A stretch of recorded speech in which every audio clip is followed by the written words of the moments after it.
반갑습니다. 반갑습니다. 안 반가워요? 반갑습니다. 별로 안 반가운 모양이네. 이 날도 좋은데 이 좋은 날씨에 어디 놀러 가야지. 괜히 절에 왔나 그래서 반갑지가 않나. 왜 안 반가울까? 그렇게 반갑지가 않더라도 막 반갑다고 리액션을 크게 하면 반갑습니다. 반갑습니다, 여러분. 네, 저도 반갑습니다. 예. 마스크 숨쉬기 편하다고 하나 좀 달았더만 더 축축하고 답답하고 짜증이 나가지고 예불하는데 괜히 달아가지고, 어쨌든 그렇습니다. 오늘은, 칠성제일이고요. 내일이 아마 출가제일이고, 다음 주 2월 보름, 그러니까 다음 주 토요일이나 일요일이나 그때쯤이 아마 열반제일일 겁니다.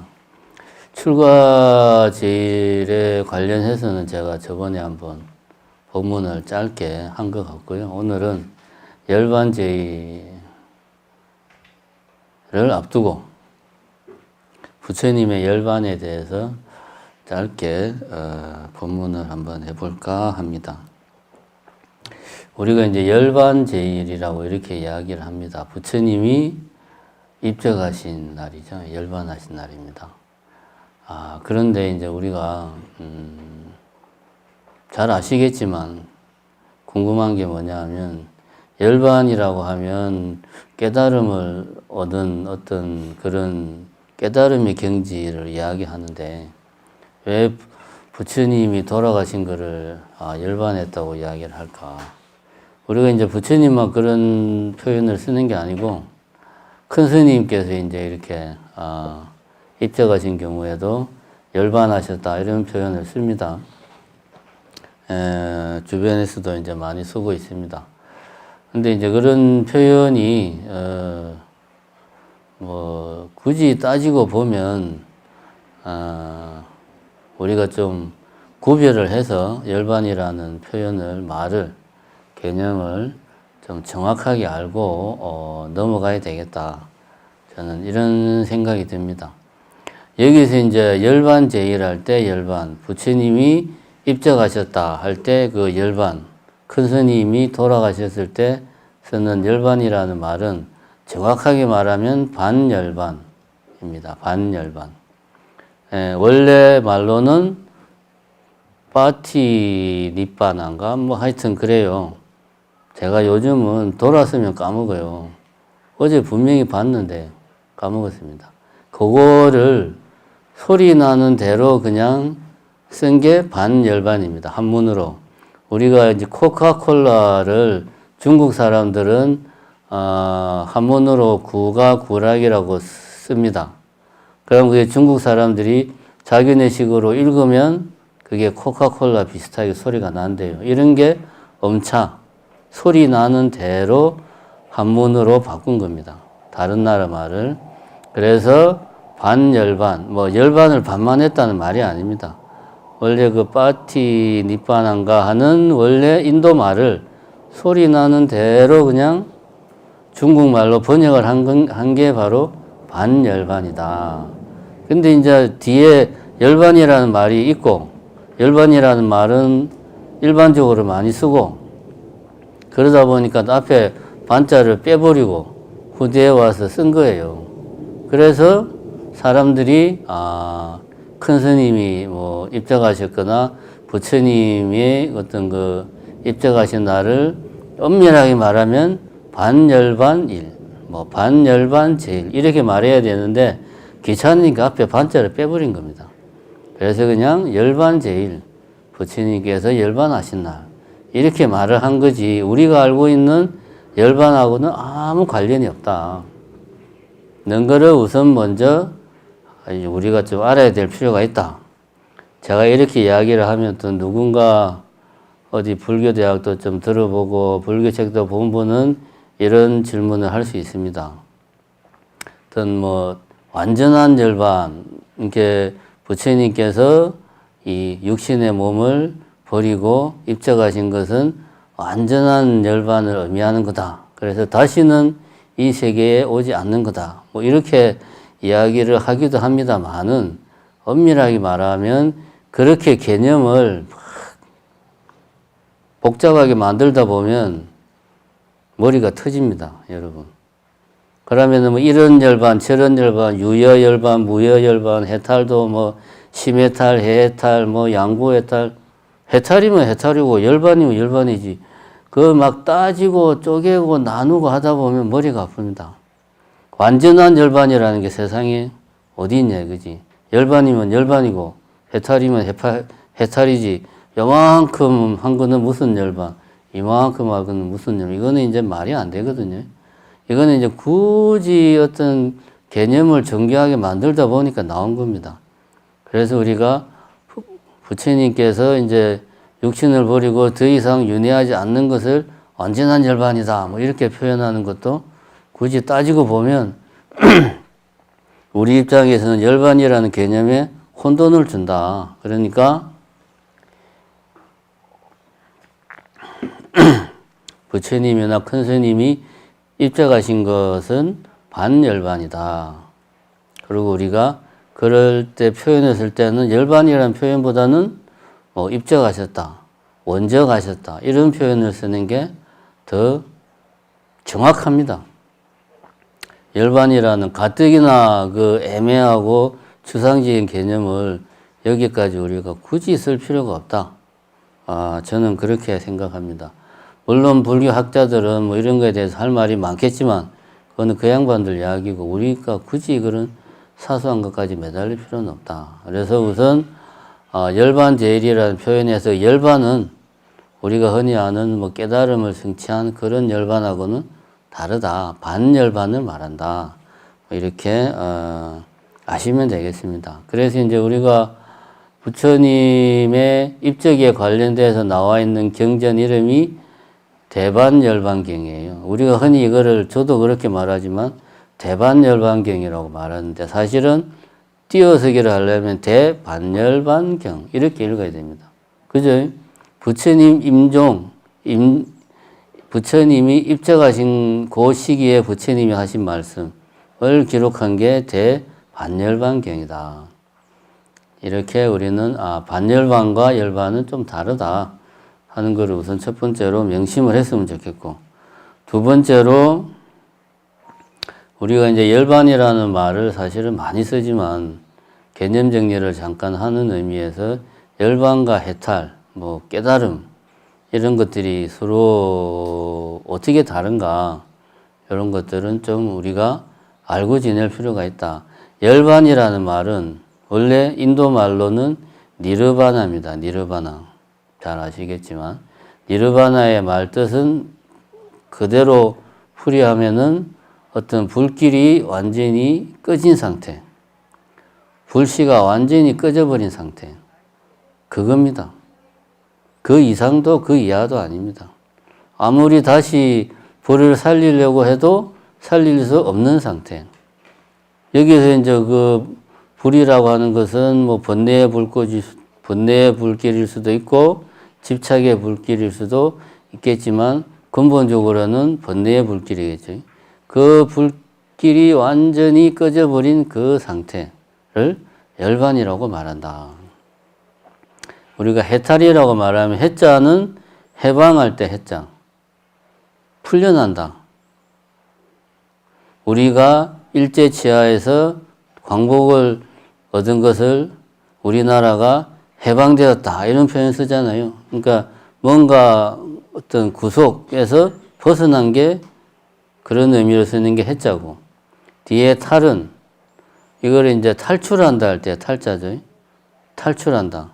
그러니까 뭔가 해탈이라고 말할 때 우리는 해탈이라고 말하면은 이 이미지로 받는 느낌은 뭔가 우리 일상적인 것 다른 어떤 전혀 다른 어떤 차원, 어떤 그런 경지에 도달한 것 같은 그런 느낌을 받는데 말뜻 그대로 놓고 보면 해탈이라는 말이 가지고 있는 뜻은 현재 내가 처해 있는 어떤 그 상태, 그것이 뭐 번뇌의 구속에 내가 얽매인 상태든 집착에 얽매인 상태든 거기에서 내가 벗어난 겁니다. 해탈이라는 말뜻만 놓고 보면 그게 해탈이라는 말뜻이 가지고 있는 뜻이다. 그러니까 해탈이라고 하는 말은 내가 어떤 번뇌든 집착이든 뭔가에 얽매여 있는 상태에서 벗어나는 그런 어떤 행위, 그런 과정을 이야기하는 거고, 열반이라고 말하면은 그런 과정을 거쳐서 번뇌든 집착이든 어떤 그런 불길이 완전히 꺼져버린 어떤 상태가 열반이 되는 거죠. 그러면 깨달음은 뭐냐? 깨달음은 말 그대로 아는 겁니다. 그냥 아는 거지. 깨달음은 뭐 예를 들면 이제 어떤 사람이 있는데 이 사람이 죽을 병에 걸렸어요. 항상 숨이 차고 조금만 걸어도 숨이 차서 걷지를 못하고 막 눈알이 튀어나올 것 같고 항상 그랬는데 어디를 가봐도 병원에서 원인을 모른다고요. 왜 내가 이렇게 아픈지 원인을 몰라. 그래서 이제 이 사람이 이렇게 살아서 뭐하나. 그래서 나는 이번 생은 정리를 해야 되겠다. 그래서 마지막으로 내가 좋아하는 옷을 맞춰 입고 죽을래. 그래서 이제 양복집에 가서 양복을 맞추는데 쫙 와이셔츠부터 이제 와이셔츠를 평소대로 주문을 하니까 그 이제 양복점 주인이 와이셔츠 목을 그 사이즈로 하면 당신은 맨날 눈알이 튀어나오고 숨이 차고 조금만 걸어도 힘들어서 못 걸을 거다. 그 사람이 그때 비로소 안 겁니다. 내가 와이셔츠 사이즈가 작아서 이렇게 숨이 찼구나. 그전에는 몰랐죠. 몰랐으니까 인생이 어땠습니까? 괴로웠죠. 힘들고 고통스럽고. 근데 이걸 안 거야. 그럼 이제 넥타이만 풀면 이 사람은 행복해지는 거예요. 그 고통으로부터 벗어나는 거죠. 깨달음은 그런 겁니다. 어떤 아는 거지. 근데 이거 아는 게 단순히 뭐 서울에 가면 한강이 있다. 이런 아는 차원이 아니고 무엇이 번뇌고 무엇이 연기고 그 부처님 말씀 아닌 그 부처님 말씀을 정확하게 이해를 하고 그것을 몸으로 내가 완전히 체화를 시킨 그런 걸 우리가 깨달음이라고 이야기를 하죠. 그래서 깨달음은 어느 정도 깨달을 수도 있고 철두철미하게 깨달을 수도 있고 같은 깨달음이라도 사람마다 느끼는 정도가 다 다르겠죠. 어쨌든 이렇게 깨달음, 해탈, 열반은 조금씩 뉘앙스가 다르다. 우리가 오늘 하고 있는 이야기는 반열반, 부처님의 임종을 이야기하고 있는 거다. 요거는 이제 기본 상식으로 제가 뭐 언제 한번 이야기를 한 것 같기도 한데 기본 상식으로 일단 아시고 부처님이 돌아가실 때 유언을 하셨는데 크게 보면 세 파트로 구성이 되어 있습니다. 유언하신 게 우리가 흔히 알기로는 뭐 자등면, 법등면 그 말씀을 하셨다라고 알고 있는데 이런 경전 같은 걸 보면 그거보다 더 이렇게 길게 이야기를 하셨습니다. 첫 번째는 우리가 흔히 알고 있는 뭐 자등면, 법등면 그 이야기를 했습니다.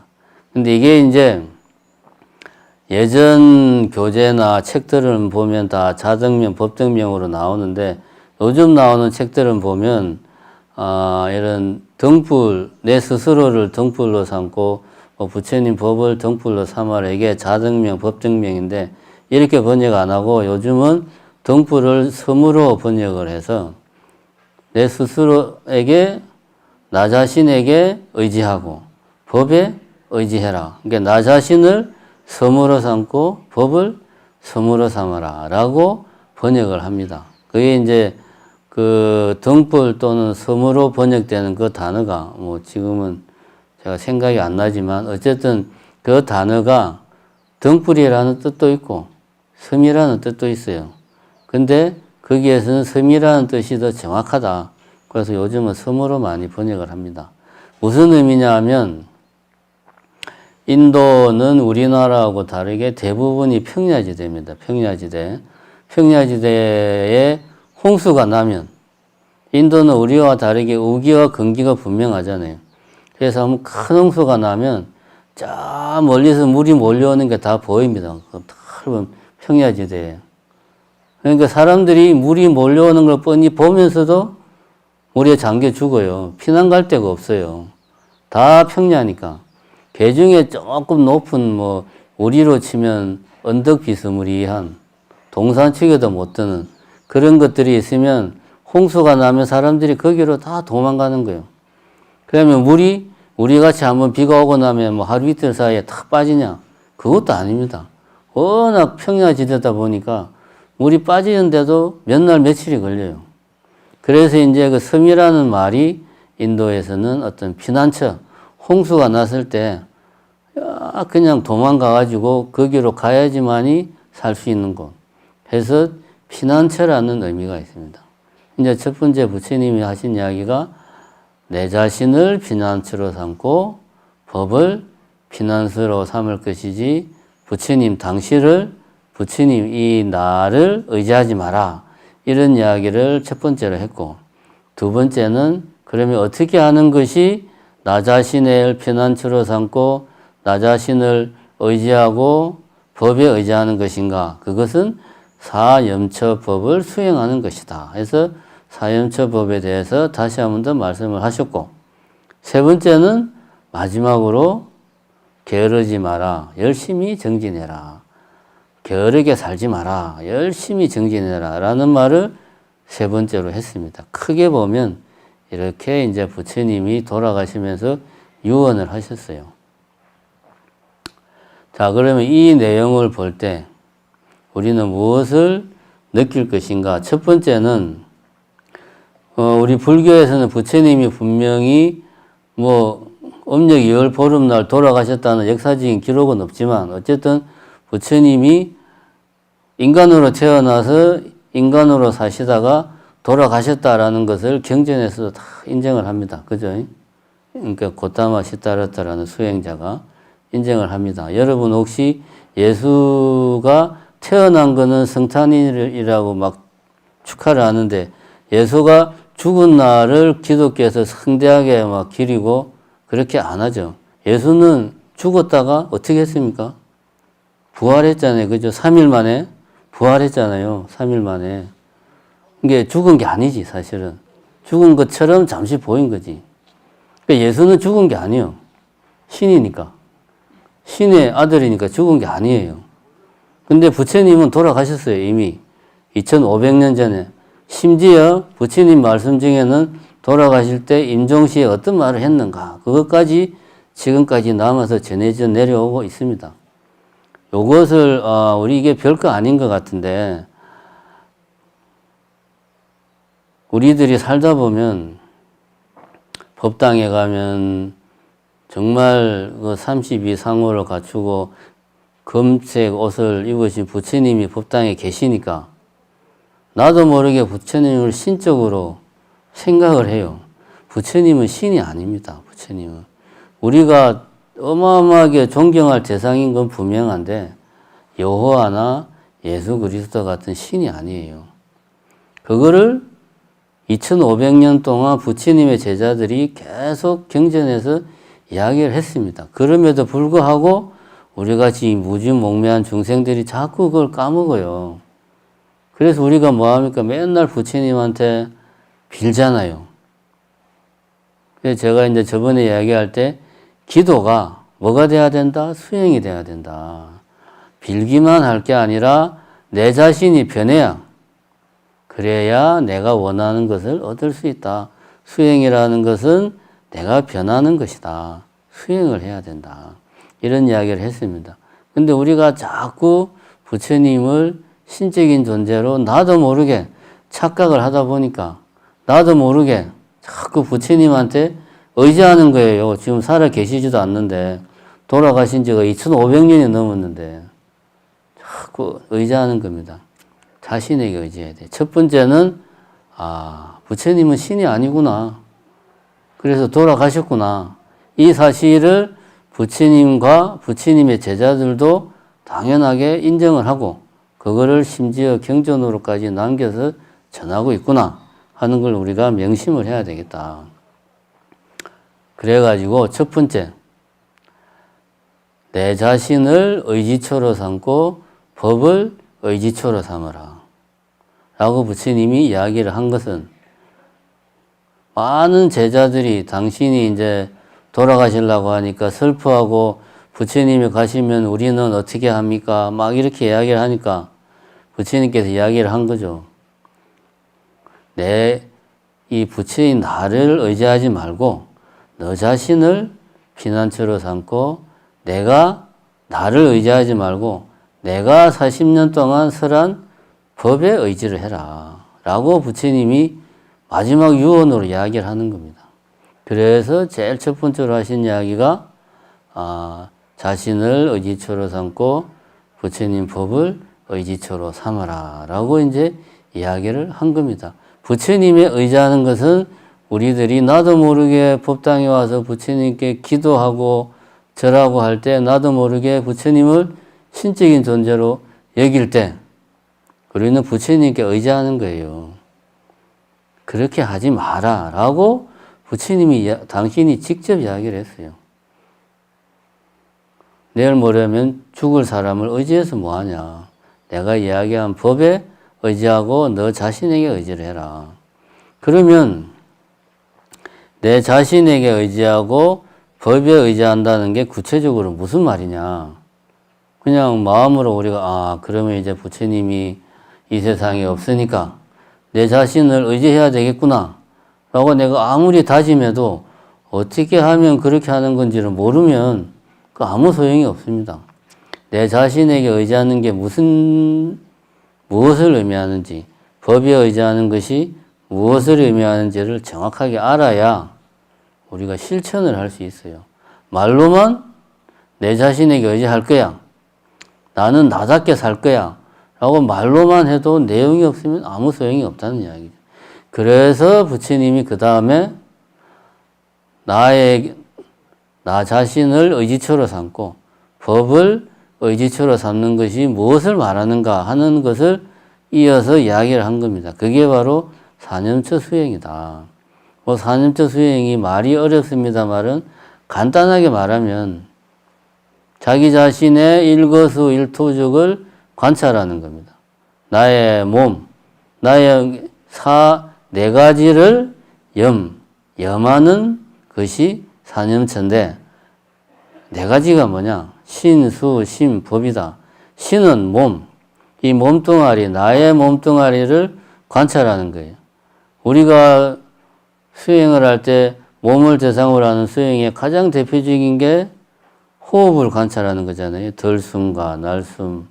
그 다음에 앉아있을 때 엉덩이의 느낌, 무릎이 아픈 느낌, 이런 것들을 관찰하는 게 신을 관찰하는 것. 수는 느낌, 즐겁다, 괴롭다, 아프다, 딱딱하다, 이런 느낌을 관찰하는 게 수고.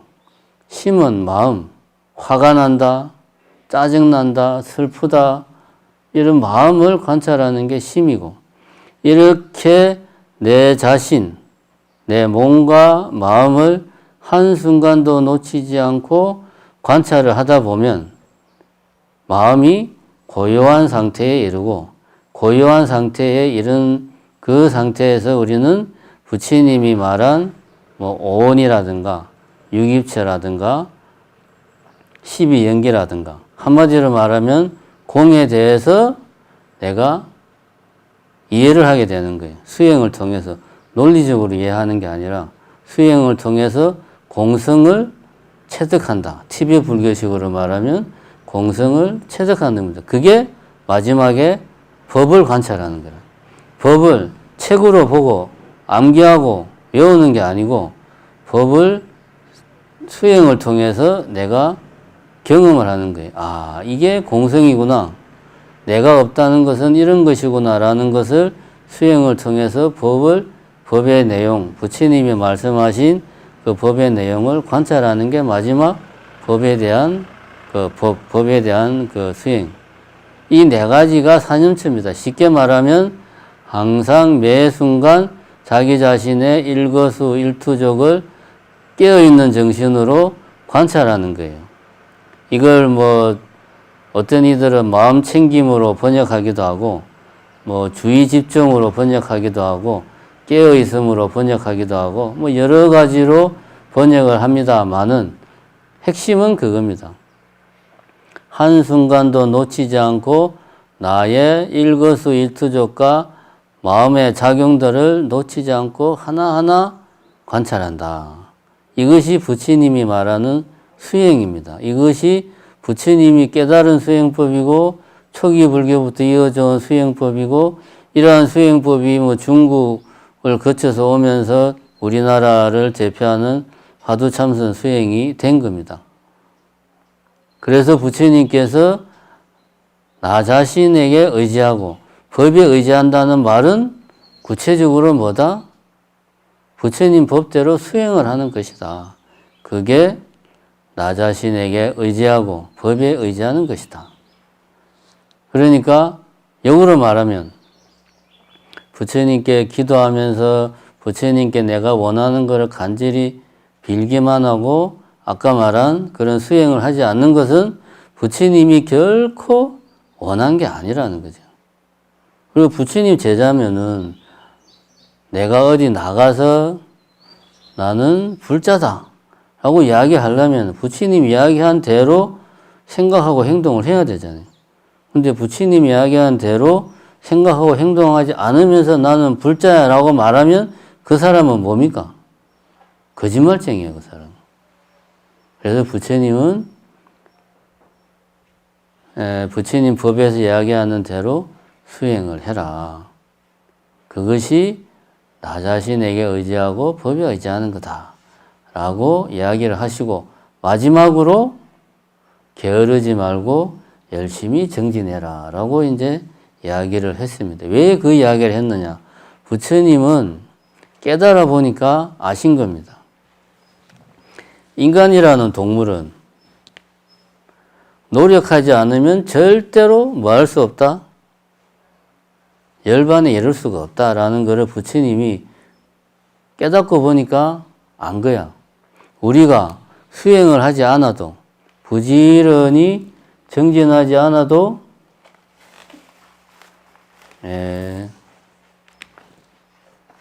정성이 중요합니다. 백날 내같이 말만 많이 하는 것보다 뭔 이야기 하다 말했지. 요즘 큰일이네. 자꾸 깜빡깜빡. 수행. 열심히 정진.